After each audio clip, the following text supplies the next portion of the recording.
ये तो आप लोग नकली प्रणाम कर रहे हो। इसे जय सुभाई चितवई हित जानी तो जानी जनु आई खुटानी।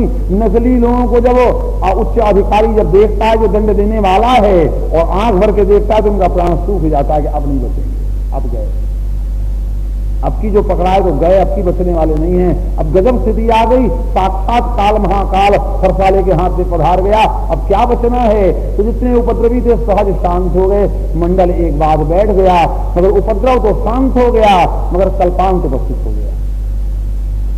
महाराज परशुराम ने पूछा, जनक ये धनुष किसने तोड़ा? अब तो जनक जी का प्राण सूख गया कि पहले तुम थोड़ा डर रहे थे, अब तो बहुत डर गए। कहूं जड़ जनक धनुष सके तो अरे मूर्ख जनक। राजा लोग मूर्ख जनक नहीं कह सके थे, और ये तो उनसे भी चार हाथ ऊंचे आए, उनका कहो मूर्ख जनक। बारे समय की बलिहारी है, समय की बलिहार भी गजब होती है। जनको हो वैदेहा मास्तिका जनका दया, इतनी बड़ी प्रभुता, मगर काल को प्रणाम करो। हाँ, जिस समय बलि को पाताल भेजा जाने लगा तो उसके साथी लोग युद्ध करने को तैयार हुए। बलि ने कहा नहीं, काल को प्रणाम करो, जो काल कह रहा है वही करो। हमारे लिए इस समय काल ने यही निश्चय किया है, लाख प्रयास करेंगे हार जाएंगे, क्योंकि जो काल कह रहा है वो करो। महाराज हाथ जोड़े खड़े थे, मगर अति डर उतर दे तो निपनाही, कुटिल भूप हर से मन माही। कुटिल राजा लोग बोले, लो हम नहीं मार रहे हैं तो हमारे चाचा जी तो आ गए, अभी तुम लोग खबर लेंगे, अब ज्ञान होगा तुम्हें, अब तुम्हें ज्ञान होगा जब फरसा चलाएंगे, तब खैर होगी तुम्हारी और लक्ष्मण दोनों की, और जानकी भी खैर हो जाएगी। चलो बड़ा अच्छा गया, मगर मन ही में हर्षित हो रहे, बाहर नहीं चला सा हंसे। कुटिल भूप हर से मन माही, हाँ देख रहे तो जोर से हंसेंगे तो हो सकता है कि हमें समझ लगे ये बदमाश हमको देख के हंस रहे हैं, तो करता कि हमारे ऊपर न पहले घूम जाए। ये बड़े बड़े खुशी हो रहे थे। दुष्ट लोग किसी को आपत्ति आवे तो बड़े खुश होते हैं, बड़ा अच्छा शुभ हो गए, बड़ा आनंद।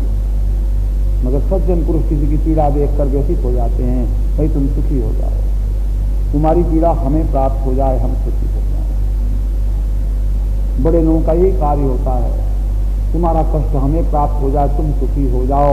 और ऐसे महापुरुष इस पृथ्वी पर हैं, अभी भी हैं, और उन्हीं की हम सब छाया में बैठे हमारी पीड़ाओं का वो स्वयं अनुभव कर रहे हैं। उनको क्या पीड़ा है? अभी माताएं प्रार्थना कर रही थी, ना से रोग मिटे से पीड़ा, हम सुन रहे थे, और वास्तव में हमारी पीड़ा का वो स्वयं वर्ण कर लेती हैं कभी कभी। ये विचित्र बात है। हम तो बहुत डरते हैं उनके पास जाने से, हम इन लोगों से कहते हैं हमें बहुत डर लगता है। माँ से, माँ जो बोलती हैं हम उसको ध्यान से सुनते हैं और डर जाते हैं। माँ किस समय क्या वर्ण कर लेंगी, क्या चीज ले लेंगी किसी व्यक्ति की, हम नहीं कह सकते, किसके दुख का वर्ण कर लेंगी, इसलिए थोड़ा डरो। उनके सामने जाके कोई दुख की बात सुनाओगे तो तुरंत वर्ण कर लेंगी वो। तुम नहीं समझ रहे हो, तुम समझ रहे हो कि माँ बोल रही है, बड़ा अच्छा बोल रही है, बड़ा मीठा बोल रही है, मगर कभी ऐसा भी हुआ कि तुम्हारे पूरे दुख को वो पी लेंगी एकदम। कालकूट भी जैसे शिव ने पी लिया था, वो पी लेंगी और हम समझेंगे माँ स्वस्थ है, मगर वास्तव में पूरा हमारा जितना ग्रह और हमारी बाधा भी उसने पी लिया। इसलिए हम बहुत डरते हैं, एक क्षण से ज्यादा वहां नहीं बैठ पाते, भागते हैं वहां से। बस बाबा बैठो, माँ डर लगता है कि ये क्या करुणा बच कर बैठेगी, बड़ा डर लगता है। बड़ा ऐसे अगर लोग धरातल पर न रहे तो धरातल नष्ट हो जाए, ऐसे लोग भी हैं। तो जिस समय परशुराम जी ने बड़ा घोर गर्जन किया और जनक जब नहीं बोल रहे हैं, लोग कहते हैं साहब ज्ञानी को ब्रह्म सत्यम जगत मिथ्या, अपना शरीर और ब्रह्मांड मिथ्या प्रतीत होता है, मगर आज सारा मिथ्यात्व का पोल खुल गया, आज प्रतीत हो गया। ये मिथ्या मान रहे थे, अति डर उतर दे तो निपना ही। बानरों ने निश्चय किया हम आमरण मनसन अनशन करके अब इस दरवाजे से नहीं उठेंगे, और जब संपाति ने कहा आज सबई का भक्षण करो तो कभी सब उठे, तुरंत उठ गए। क्या प्रतिज्ञा करके बैठे थे कि आमरण अनशन करेंगे, यही कर रहे थे। तो भगवान ने कहा नहीं बोलना चाहिए, अभी तो बोलने का अवसर है। और क्या बोले, वाह। मगर परशुराम और राम लक्ष्मण संवाद देखने में तो ऐसा लगता है रामायण पढ़ने पर कि कुछ लोगों ने ऐसा लिखा है कि साहब कि तू मैं का संवाद है, कुछ लोगों ने लिखा है कि परस्पर विवाह के बाद ऐसा संवाद होने से विवाह का रस भंग सा हो जाता है, ऐसा लगता है। कुछ लोगों ने कहा शायद ब्राह्मण और क्षत्रियों का विवाद है। कुछ लोगों ने कहा कि साहब एक समय में दो भगवान एक मंच पर कैसे आ सकते हैं, और एक भगवान दूसरे भगवान को छीन नहीं सकता और विवाद करेगा, ये भी कभी हो सकता है। कैसी बात भोलेपने की हो रही है।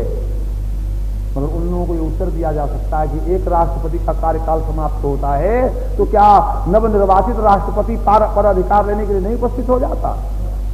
हाँ, उपस्थित होता है। तो वैसे ही जब कार्यकाल समाप्त हो रहा है परशुराम जी का, तो नवनिर्वाचित भगवान राम क्या राष्ट्रनायक के रूप में नहीं उपस्थित हो सकते? मगर हाँ, उसका संकेत है कि अवसर सुनिश्चिवदनु भंगा आयो भृकुल कमल पतंगा, वो पतंगा है। और ये उदित उदयगिरी मंच पर रघुवर बाल पतंग, ये बालार्क हैं और वो अस्त वाले सूर्य हैं। उनका कार्यकाल समाप्त हो गया, उनका कार्यकाल आरंभ होने जा रहा है। मगर इनका भाषण समझना बहुत कठिन है। थोड़ा उसका प्रादेश मात्र आपकी सेवा में प्रस्तुत कर रहा हूं। बात ऐसी है कि परशुराम जी आज समाज में उद्घाटन करना चाहते हैं रामचंद्र जी का। एक राष्ट्र में एक शिक्षा मंत्री था और उसके आश्रय में शिक्षा मंडल स्थापित हुआ। उसके अधिकारी लोग किसी स्कूल में गए, उन्होंने जाके कहा, क्यों जी धनुष किसने तोड़ा था जनकपुर में? उन्होंने कहा सर हमारे यहाँ तोड़ फोड़ की बात जरा भी नहीं की जाती। उनका नहीं, जनकपुर में धनुष किसने तोड़ा था?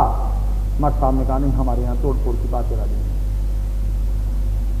बड़े थोड़ा कैसे समझाने, हेड मास्टर साहब से जाकर कहा, उनका नहीं, हमारे बच्चे ठीक कह रहे हैं, हमारे तोड़ फोड़ की बात कोई नहीं होती। उन्हें ट्रंकाल किया शिक्षा मंत्री को, हेलो ऐसी बात है और ये कहा जा रहा है कि ऐसी बात।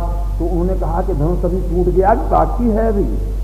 उन्होंने सिर ठोका कि जब शिक्षा मंत्री ऐसे हैं तो फिर और उनके अधिकारी कैसे हों? अगर टूट गया हो तो केंद्र मदद देगा, दूसरी बनवा लो धनुष, अगर न टूटा हो तो मेल करा दो। क्या समझाने इनको, धनुष कब टूटा 10 लाख बरस हो गया और अब ये कह रहे हैं तो अगर टूट गया हो तो दूसरा नवनिर्माण करा दो और न टूटा हो तो मेल करा दो। तो हाथ जोड़ के बैठ गया। तो ऐसे चार्ज नहीं दिया जाता, चार्ज तो दिया जाता है पूरे परिचय के बाद। तो परशुराम जी उन खास राम का परिचय प्राप्त करना चाहते हैं। आकर धनुष किसने तोड़ा? हाँ, लक्ष्मण जी थोड़े उग्र होकर सामने आते हैं। देखो लक्ष्मण जी उन दोनों पर नाराज होते हैं। जो भूतकाल के लिए चिंतित थे परशुराम जी, उन पर भी नाराज हुए, और जो भविष्य काल के लिए चिंतित थे जनक जी, उनके लिए भी नाराज हुए। रचे उन्हें धनु दमनी, भविष्य के लिए चिंतित थे उस व्यक्ति को वास्तव में ब्रह्मा ने पैदा ही नहीं किया जैसे धनुष तोड़ना था। और परशुराम जी कहते हैं कहू कई जड़क धनुष कह तोड़ा। अरे बताओ, वो भूतकाल के लिए लड़ने आए, ये भविष्य काल के लिए विषाद कर रहे हैं। मगर लक्ष्मण जी गुरु हैं, आचार्य हैं। जैसा कल कहा था, अरे विद्यमानों विचार करो, तुम भूतकाल के लिए न चिंता करो और भविष्य के लिए ज्यादा आशान्वित न हो। भविष्य में चिंता हटा करो, वर्तमान में राम के भजन में लगो। मानो आचार्य संकेत कर रहा है। ये दोनों पर नाराज हुए, जनक पर भी नाराज हुए और परशुराम पर भी नाराज हुए संवाद में। मगर फिर भी परशुराम का जो लक्ष्य था, एक लक्ष्य ये था कि भगवान राम को प्रकट करो। धनुष किसने तोड़ा? कहा नाथ शंभुधानु हो जानिहारा, होई के हुए दास तुम्हारा।